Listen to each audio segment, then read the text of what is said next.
病娇反派失忆后，再次对我一见钟情。他忘了我们已经结婚，强取豪夺，把我关在雪山别墅里，日夜疼爱。男人深潭一般幽深的眼眸看着我，语气压抑着疯狂。我不当插足者，是你跟前夫离婚，还是我让他永远消失？我眨眨眼睛，凑过去亲了他一下。他沉默片刻，妥协了。行吧，不离就不离，不被爱的才是3。后来他发现我怀孕了，算算时间，孩子应该是前夫的。反派的脸绿了。正文开始。GA 是国际顶级时尚杂志，制片人穿着10厘米高跟鞋，手上拿着一杯星巴克，脚步飞快，对我笑道：姚星，你能来真是太好了，你拍照我最放心。他瞥了我一眼，你手腕怎么红了？我动作一顿，默默地把袖子拉了下来，脸有点热，小声说：过敏了。何止手腕，我的脚腕、腰上、小腿上都是豁敏的指痕，2条腿也是软的。昨天晚上在雪山别墅里，我揪着他的领带，软声求他：明天我要去拍摄，提前半年签好的合同不能割了。男人黑眸幽深，带着薄茧的修长手指摩挲着我的腰，让我忍不住站立。违约金多少？我赔。不是违约金的问题。我捧着他的脸，认真地说：是我答应了人家，不能失信。后来那条领带绑在了我的脚腕上，我挣扎着想往前爬，却被他拉住小腿扯了回来，只能跪在地毯上，哽咽着抓着地毯上的毛毛。霍敏从后面抱着我，低沉磁性的嗓音灌进我的耳朵里：星星，早点回来，不然我就要去抓你了。摄影棚宽敞明亮，场务已经把道具摆放好，工作人员已经各就各位。今天拍摄的是映奢手表的代言。我调整了一下镜头光圈，冲灯光师打个 OK 的手势，问道：明星人呢？联系不到他，等等吧。哎，这一等就等了足足4个小时。下午2点，梁元姗姗来迟。他摘下墨镜，打量了一周，扬起下巴，傲慢地说：我刚睡醒，开始吧。一中午没吃饭，我饿得头晕眼花，压着火气，镜头对准他。梁元突然皱起眉毛，指向我，极为不客气地说：摄影怎么是女的？制片人一愣，连忙打圆场：姚星是新锐时尚摄影师，能请到她很不容易的。梁元翻了个白眼：女的懂什么摄影？把她给我换掉。本来等了4个小时就让人火大，又听到这种混账话，我的怒火蹭的一声直冲头顶。我深吸一口气，皮笑肉不笑地说：梁先生，拍照用的是手，不是下面那个东西吧？你这么想要男摄影，是因为那些用下面拍照的男摄让你格外兴奋吗？周围传来忍俊不禁的笑声。梁元的脸色涨得通红：你放什么屁？我纯直男。他的嘴巴张张合合，气得青筋暴起，又说不过我，猛地扬起了手掌。下一秒，一只骨节分明的手掌握住了梁元的手腕，将他一把甩开，用力之大，1.8米的梁元直接飞了出去，痛叫出声。那人身上传来熟悉的雪松香气，像是无尽的雪山连绵起伏，冷峻寂静。我呼吸一滞，慢慢转过头。霍敏垂下黑眸，静静地看着我，灯光落在他眼底，像是一片波光粼粼的湖，里面只倒映着一个我。他的声音沉沉的：星星，你没事吧？我摇了摇头。你怎么来了？你不回来吃饭，我只能来找你了。霍敏抬起黑眸，淡淡的扫过一屋子的人，声音平静，却极有压迫感。理查德系列就是这么选代言人的。理查德是这只机械腕表的名称，每只售价都在8位数以上，属于高端硬奢。一个中年西装男走了出来，汗流浃背，连连鞠躬：对不起，霍总，让您笑话了，我们马上和梁元解除合约。摄影棚内鸦雀无声，所有人都目瞪口呆地看着这场变故。我这才想起来，梁元代言的这只腕表是霍氏集团旗下的品牌。其实我第一次见到霍敏的时候，他不是什么霍氏集团的继承人，反而穷得叮当响。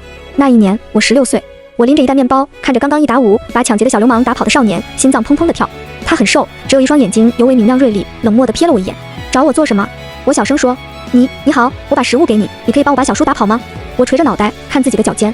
爸爸妈妈去世之后，小叔就变得很奇怪，昨天晚上要掀我的裙子，他今天晚上还会来我房间，我很害怕，求求你帮帮我。霍敏眸色一沉，没说什么，迈开长腿跟在我身后。那天晚上想要溜进我房间的小叔，手掌被小刀扎了个对穿，杀猪一般的嚎叫声响彻房间。霍敏揪着他的领子，把他扔了出去。我拉住也要走的霍敏：你不多留一会儿吗？男生淡淡的说：留下干什么？我看着他旧旧的衣服和手指上的薄茧，心想：你留下来，我可以帮你买新衣服，吃饱饭。但是霍敏的自尊心不会平白接受我的好意，所以我说：今天晚上的蚊子好多呀，你可以帮我蚊子赶跑吗？半夜我醒来的时候，就看到少年静静地坐在床边，轻轻地帮我扇扇子，身影和黑暗融为一体，出奇的有安全感。那是我在爸爸妈妈去世之后睡得最好的一觉。从那天开始，我跟他就再也没有分开过。霍敏跟我一起上学，他是我见过最聪明的人，每次都考年级第1，最后又考上清华。在他20岁的时候，被霍家认了回去，成了霍老太爷的最小的孩子。22岁，我们领了结婚证，但因为霍家群狼环伺，怕霍家人伤到我，并没有向外公布婚讯。又过了4年，霍敏逐渐掌控了霍氏集团，一切都在往好的方向发展。直到1个月前，霍敏出了一场车祸，我吓得要死，连夜赶到病房，却见霍敏用一种我从没见过的眼神看着我：你就是女主。按照现在的时间线，你应该已经和那个渣男男主结婚了。他的目光落在我脸上，眼神幽深：长这么好看，眼光怎么这么差？我一头雾水，治疗师把我拉到一边：是这样的，孟小姐，因为车祸脑震荡，霍先生似乎遗忘了之前与你有关的记忆。他说这个世界是一本小说，他是书里的反派，而你是书里的女主角。我惊呆了，所以在他的脑子里，我这是嫁给了别人。那个所谓的男主角。治疗师点头：是的，专家判断他这是罕见性失忆症。为了不再刺激他的大脑，我们建议您暂时顺着他的思维形式，不要告诉他你们现在的情况和书中情节不一样。我无助的原地转了一个圈，那什么时候才能告诉他真相？治疗师沉吟了片刻：不用特意告诉他，当他的感情或者身体状态受到巨大的冲击的时候，就会唤起他埋藏在脑海最深处的记忆，拼上那块缺失的拼图。在这之前，我建议您先维持现状。坏消息是，霍敏失忆了，忘记了所有和我有关的回忆。好消息是，他再次对我一见钟情。虽然在他眼里我是别人的妻子，但是不影响作为反派的他，在对我一见钟情后，直接强取豪夺，把我关进他的雪山别墅里。行吧，还是你会玩。摄影棚内，梁元终于认出来霍敏的身份，他吓得眼泪都流出来。霍先生，对不起，是我口无遮拦，您能再给我一次机会吗？霍敏微微皱起眉毛，手掌轻挥，立刻有保镖上前把梁元架了出去。冷酷专断，说一不二，一点也看不出来脑子被撞坏了的样子。我抱着相机，有点忧愁地叹了一口气，看来今天是拍不成了。霍敏敏锐地察觉到我的情绪，你很想拍？我点头。摄影师会珍惜每一次摄影机会。霍敏垂下眼眸，思量了片刻，他解开了一颗袖扣，戴上了那只机械腕表，手指修长，骨节分明，手背上青筋明显，好看至极。他抬眸看向我，语调沉沉的：那拍我可以吗？我再次举起相机，这一次镜头里的人变成了霍敏，这个陪伴我10多年的男人。我知道霍敏长得帅，但是镜头里的他更是让人帅得腿软，像是最优秀的雕塑家创作的最完美作品，浓眉黑眸，挺鼻薄唇，气质冷峻，线条硬朗，动作没有丝毫多余的拖沓，如同他的人一般，散发着一种极致的冷酷与帅气。我情不自禁地咽了咽口水，把他的头发打散，弄得凌乱一点。道具师和化妆师面面相觑，没人敢动手，于是我只能硬着头皮上前，轻轻地揉散了他的头发。我站着，他坐着，呼吸相闻，我能闻霍敏身上清淡冷冽的雪松香气，看得到他滚动的喉结，还有锐利的猛兽一般的黑眸。一般人长时间对视的时候都会垂下眼眸，但是霍敏不会，不避不闪，直视我的眼睛，就像他最喜欢折磨我的姿势是正面，把我的一举一动，每一个微表情都纳入他的掌控之内。天生的控制狂，我手腕发软，艰难地将一组照片拍完。立片出来的时候，我听到周围人起此彼伏的抽泣声。我靠，这件宽窄腰大长腿太有侵略性了，这组照片绝对会爆。姚星拍的也好，荷尔蒙和性张力爆表。霍先生真的不考虑来当模特吗？嘘，你不要命了？谁请的动太子爷来当模特？霍敏微微一挑眉，握住我的手臂，彬彬有礼地说：我可以把摄影师借走了吗？霍氏总裁开口，哪里有被拒绝的道理？我疯狂向制片人使眼色，他摸了摸鼻子，别过头，装作没看到的样子。于是我就这样被霍敏带上了他的私人飞机，越过鳞次栉比的高楼大厦，再次飞向那座雪山别墅。舷窗外飘过流云，豪华的机舱内只有我们2个人。我悄悄地抬起睫毛，看着近在咫尺的霍敏，咽了咽口水。霍敏神色难辨，星星，你答应过我中午就回来的，好女不吃眼前亏。我讨好地牵着他的手，小声解释，我不是不想回去，是明星来得太晚了，耽搁了。他却只是摩挲着我的腰，眼眸底藏着浓厚的墨，温柔又残忍地说：星星，你说我该怎么罚你呢？腰这么薄，不想放点东西进去吗？雪山别墅地处极北，被千山风雪紧紧包围。大厅壁炉点着暖融融的火焰，地上铺着柔软的羊毛地毯，水晶吊灯反射着雪地光线，熠熠生辉。从落地窗望出去，远处连绵的雪山巍峨耸立，像童话梦境里的画面。在地下室的温泉池里，我趴在池壁上，轻轻地呼着气，热气蒸腾的我脸颊滚烫，后背贴着霍敏肌肉流畅结实的胸膛，没有任何挣脱的可能，连求饶都不被允许。凌晨1点，我才躺到床上，月光温柔又安静地洒落。落地窗外，白雪皑皑，雪松的枝头上挂着霜。我躺在松软的枕头里，累得一根手指也抬不起来，昏昏欲睡。霍敏紧紧地抱着我，怀抱温暖而坚实，仿佛能抵挡世间的一切风雪，如同我们在一起的这些年的每一天，温暖幸福。霍敏呼吸扑在我耳边，突然说：孟瑶星，你什么时候和你那个死鬼前夫离婚？我一激灵，被吓清醒了。霍敏怎还惦记了我已经跟渣男结婚这个人设呢？在他的脑子里，我15岁父母去世之后，男主家收养了我，经过种种狗血虐恋桥段，终于艰难地和男主 AT。但实际上，15岁的我并没有被男主家收养，而是被小叔带走了。然后在第2年就遇到了霍敏，和我青梅竹马一起长大的人是霍敏，和我恋爱结婚的人是霍敏，我唯一会爱的人也是霍敏。我抿了抿嘴，戳着他的结实的胸肌，跟死鬼前夫离婚了，我不就没有老公了吗？霍敏的脸色瞬间变得黑如锅底。你就这么喜欢你前夫？我弯了弯眼睛，很喜欢，非常喜欢。他的声音带着浓浓的醋意。那个渣男有什么好的？他有我有钱吗？有我长得好看的？有8块腹肌吗？有我时间长吗？他捏着我的下巴，咬牙切齿。我不做小三，是你跟前夫离婚，还是我让他永远消失？我眨眨眼睛，主动亲了他一下。霍敏的脸色稍霁，声音依然维持着冷静。讨好我也没用，我又捧着霍敏的脸颊，啵啵啵地亲了好几口，最后碰了碰他的嘴唇，接了一个长长的吻。吻毕，我们2人的呼吸都有些急促。我软着声音说：这样的贿赂也不行吗？我抵着他的额头，笑弯了眼睛。从生到死，从过去到现在，从真实到虚幻，我只会爱你一个人，这样还不够吗？霍敏眉间的褶皱展开，表情开始舒缓，脸上的阴霾一扫而空。行吧。他飞快地想通了，抑制着嘴角的上扬，依然忍不住向上翘了翘。不离就不离，不被爱的才是3。我强忍着笑意，把脸埋在他结实的胸膛里，忍笑忍得发抖。3天后，我给霍敏拍的那组理查德系列手表时尚大片上线，一经发布，立刻引爆了热搜。我靠，这个模特是谁？又帅又野又贵气，一看就是很能干的样子。被看的腿软加1。我特意去翻了卡斯，就是缺模特的署名，太神秘了。不是说原定的代言人是梁元吗？突然被换了。前几天还看到梁元的粉丝网曝摄影师，好像叫孟瑶星，说他在片场欺负他们哥哥。笑死，梁元耍大牌，人尽皆知好吗？这还好意思倒打一耙？业内最新消息，梁元被软封杀了，合约解除，一切活动停止，听说是得罪了不该得罪的人。什么？谁这么大能量，能把当红顶留给封杀了？我的手机叮叮当当的一阵响，粉丝增加了几十万，又收到了10几个工作邀约。我选了几个感兴趣的回复，放下手机，去书房拿摄影集。书房里传来2道男生，一道声音很陌生，带着点吊郎当：霍敏，你要不要脸？自己当模特卖手表，怎么霍氏财团要破产，都得让你出卖色相了？另一道则是霍敏的声音，他轻嗤了一声，还有脸说我？明艳，上次是谁喝的烂醉跟我说，这次回来是为了报复温爵下，要报复，所以给他投资，把股权受益人写成他。我看你干脆把宁氏的产业都送他得了。明艳噎了一下，恼羞成怒，这些都是我复仇计划的一部分，我有我自己的节奏。是霍敏嘲讽，节奏哥。宁艳。书房内一阵响动，宁艳待不下去了，转身就走。见我在门口，宁艳一怔，冲我点了下头。孟小姐。杰先生你好。我差点没咬到舌头，我是说宁先生你好。宁艳落荒而逃。我捂住嘴巴，尽量维持礼貌，不要笑得太明显，跟霍敏八卦。这是什么情况？嘴硬呢，看他能撑多久。霍敏从身后圈住我，星星，你要找什么？李阳先生的摄影集。雪山别墅的书房简直能称为图书馆，占据整面墙的高大书架林立，金丝楠木的书架泛着光泽，书架上的书籍琳琅满目。霍敏长臂一伸，拿下了我要的那本摄影集，新鲜的油墨香味一向是我最喜欢的。这一次我却在翻开书的时候干呕了一声，难耐的捂住胃。霍敏瞬间变了脸色，怎么啦？我摆了摆手，想冲他笑一下，却忍不住捂着嘴巴，冲进了洗手间。家庭医生来得飞快，一通检查下来，医生看着血检单上的 HCG 值，笑着说：“恭喜呀，已经怀孕3个月了。”霍敏先是一愣，下意识地看向我平坦的小腹，下一秒他的表情凝固了。霍敏在是1个月前把我关进雪山别墅的，所以这个孩子只能是前夫的。医生眼见霍敏脸色不对，脚底抹油，溜得飞快。霍敏的目光缓缓地落在我身上，似乎想要说些什么，却又一个字也吐不出来，一张脸毫无血色。整个房间的气氛变得沉重而压抑，空气都凝固了。我心下惶然，摸了摸小腹，意识到我必须说点什么。霍敏，这个孩子，或许我应该告诉霍敏真相，但是上星期的复查，霍敏的失忆症并没有好转。为了他脑部特殊区域的神经元稳定，医生的建议还是维持现状。霍敏却止住了我的话音，我得冷静一下。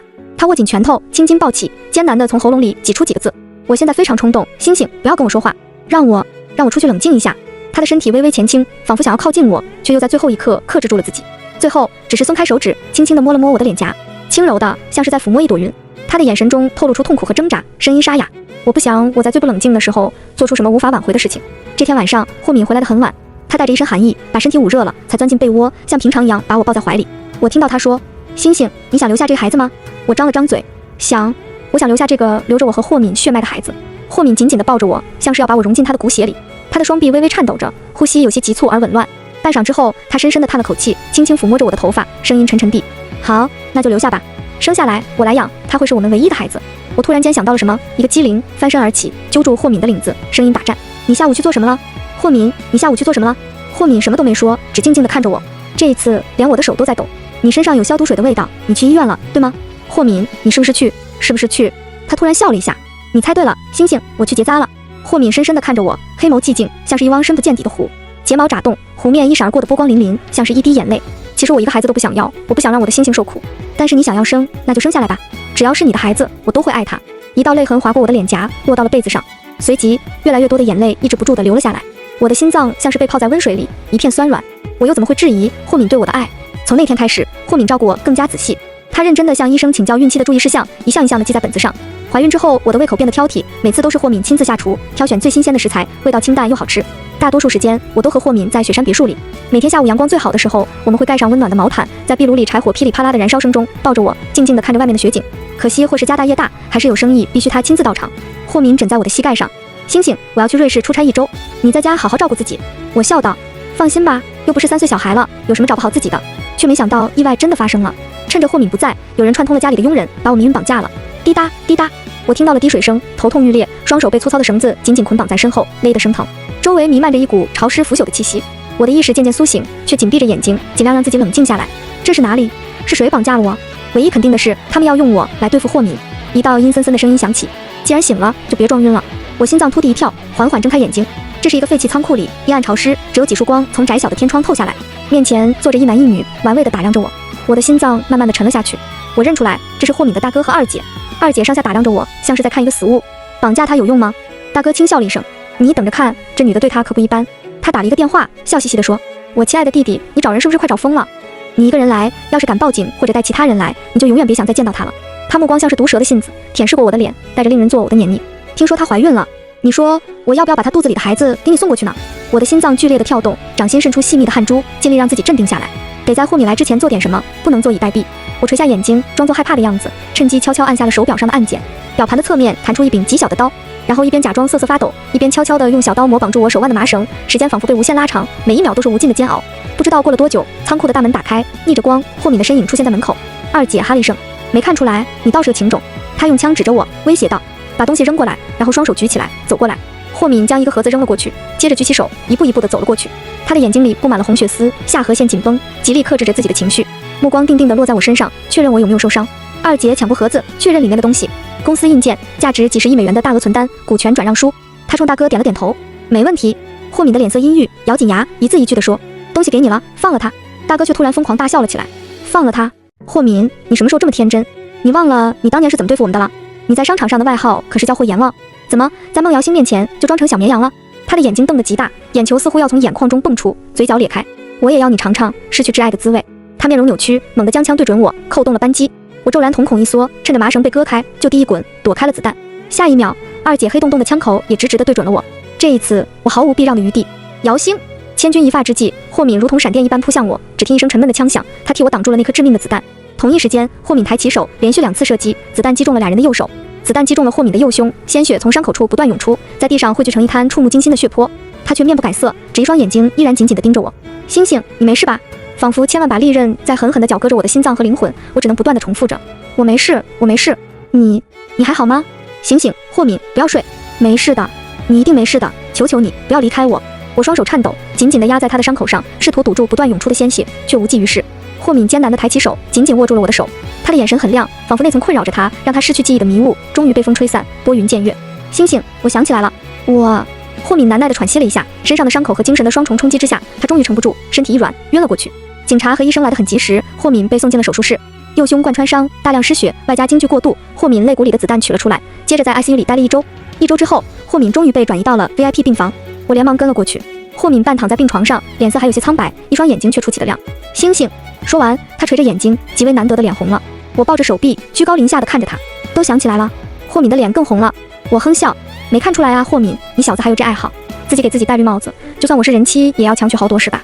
霍敏的头更低了，长而直的睫毛如同2把小扇子，在眼睑上投下淡淡的阴影。他这么冷的人害羞起来，有种别样的可爱。我戳了戳他，喂，我要是真嫁给了别人，你会怎么办？霍敏的睫毛颤动，神色温柔。丈夫死了，婚姻关系不就自动解除了吗？我没忍住笑了一下，不愧是这个世界里的大反派，还真是他的风格。霍敏撑着身体，勉强坐了起来，缠着绷带的手握住了我。对不起，星星，误会了你这么久。他静静地看着我，目光如同深邃的湖水，仿佛能将人吸进去，里面藏着很多很多的情谊。他说：“星星，这是我第2次把你忘了，对吗？我们第1次见面并不是在16岁那年，在很久很久以前我们就见过了。”我弯了弯眼睛，亲了他一下。是呀，你终于想起来了，这是你第2次忘记我了。从我记事开始，我就知道我有个邻居哥哥叫霍敏，我和霍敏前后脚出生，顺理成章地玩在了一起，青梅竹马，两小无猜，度过了一段非常快乐的时光。后来他妈妈查出来得了癌症，为了治病，他们卖掉房子，搬了家，从此杳无音信。15岁那年，我父母空难去世，我把自己关在房间里，自闭了整整1个月，差点没把自己给饿死。这是在这时，我听到了脑海里的一道机械音，叮，检测到女主已成为孤儿，悲情小白花女主系统绑定成功。我木然抬起头，你是谁？宿主你好，我是你的系统，你是这个世界的悲情小白花女主角。在1周后，剧情将会开启，你会被男主的家庭收养，从此开始和男主的虐恋情深。在和男主恋爱的过程中，你会失去1颗肾脏和子宫，但是最终你将会赢得男主的喜爱，和他达成 HE。接下来，请完成剧情第1步，被男主家庭收养。像是一道闪电劈到了我头上，我沉默了足足1分钟，这才艰涩地难以置信地说：“所以爸爸妈妈的死是为了所谓的可遇见男主。”机械音冷漠地说：“是的，按照剧情，只有成为孤儿，女主才能被男主家庭收养。”我瞪大眼睛，满脸不可置信，一阵大笑从我的口中爆发出来，我的身体因为大笑而颤抖着，泪水却在眼眶中打转。什么狗屁剧情，竟然要了我爸爸妈妈的命！我冷冷地说：“放弃你不切实际的想法，我不是谁笔下被操控的女主，更不是被你们随意摆布的娃娃，而且我有喜欢的人了。”机械音毫无起伏。你是说霍敏吗？霍敏是这个世界的反派，会成为男主商业上的对手，你们不可能在一起。系统已经抹掉他和你在一起所有的记忆，他不会记得你，也不会爱你。我捂住耳朵，跌跌撞撞地站了起来，然后挺直脊梁，一步一步地向前走。第1次走出了这个我自闭了1个月的房子。我是孟瑶星，是我自己，不是谁笔下的提线木偶。我的命运只能掌握在我自己手里。在被男主家庭收养之前，我先一步接受了小叔的收养。小叔看我的目光令人作呕，但是还好，我很机敏，能处理得了，从没让他得逞过。只是小叔越来越变本加厉，像是被癞蛤蟆趴在脚面上，不致命却恶心。系统时常在我耳边喋喋不休，跟着你小叔有什么好的？这房子还没男主家的厕所大，你难道不想去男主家里享受荣华富贵，成为未来的豪门女主人吗？我勾了勾嘴角，不想。我不仅不想当豪门女主人，也不想让那个什么狗屁男主当豪门男主人。你要做什么？男主家做的生意不都那么光明正大？因为提前知道了剧情，我用了半年时间收集证据，写了一封实名举报信，然后在系统震耳欲聋的警报声中交给了纪委，相关部门非常重视。不过短短几个月，男主家被查了个底儿掉，不复往昔的豪门光景，最后仅剩下一点财产。男主家为了避风头，全家移民到了国外。从始至终，我没跟那个未来会挖掉我一颗肾和子宫的人见过面。系统沉默良久，终于无奈地叹息了一声。男主已脱离剧情范畴，绑定失败。系统会在24小时内脱离世界。宿主，你自由了。系统离开的那天，天气很晴朗，天空如同一块巨大的蓝宝石，澄澈明亮。阳光毫无阻碍地倾洒下来，带着融融的暖意。我买了一袋老鼠药，又提着一袋面包，哼着歌，心情很好地走在回家的路上，心里盘算着怎么能不动声色地解决掉小叔。下一秒，我看到了一个熟悉的身影，身形优越，肩宽腿长，带着属于少年人的瘦削修长。比我记忆里的那个人更瘦了一些，也更冷峻了一点。风吹起他的衣角，像是一朵我寻觅了很久，终于久别重逢的花。我眨了眨眼睛，压下眼底的水迹，轻轻地将呼出了一口气，调整成一个人畜无害的表情，趁机把老鼠药扔在垃圾桶里，然后歪着头吸了吸鼻子，带着一点哭腔，软绵绵地说：你好，我叔叔欺负我，你可以帮我把他打跑吗？少年抬起头，漆黑狭长的眼眸看向了我。半晌之后，他淡淡地吐出了2个字：带路。我露出了一个笑容，快步跑到了过去，被风吹起的裙摆都带着欢欣。没有任何东西可以阻挡我们在一起。霍敏忘记了我，但没关系，我会让他再爱上我。之后的日子过得很快，也很平静。警察将案件移交到检察院，霍家大哥和二姐被判处杀人未遂、绑架、敲诈勒索罪，数罪并罚，等待他们的将是法律正义的裁决，未来只能在监狱里度过余生。2个月后，霍敏出院了。4个月后，我生下了一个小小的、绵绵软软的女孩，这是我和霍敏的女儿。产后休息了半年，我又拍出来更多优秀的作品，成了知名摄影师，经常在全世界各地巡回拍照。霍敏也时常扔下工作，站在我身边，趁机环游世界。这天 ，C 家奢侈品要在悬崖边拍一组模特时尚大片，制片人瞅了半天找不到合适的场地，电脑 CG 合成又会显得太假。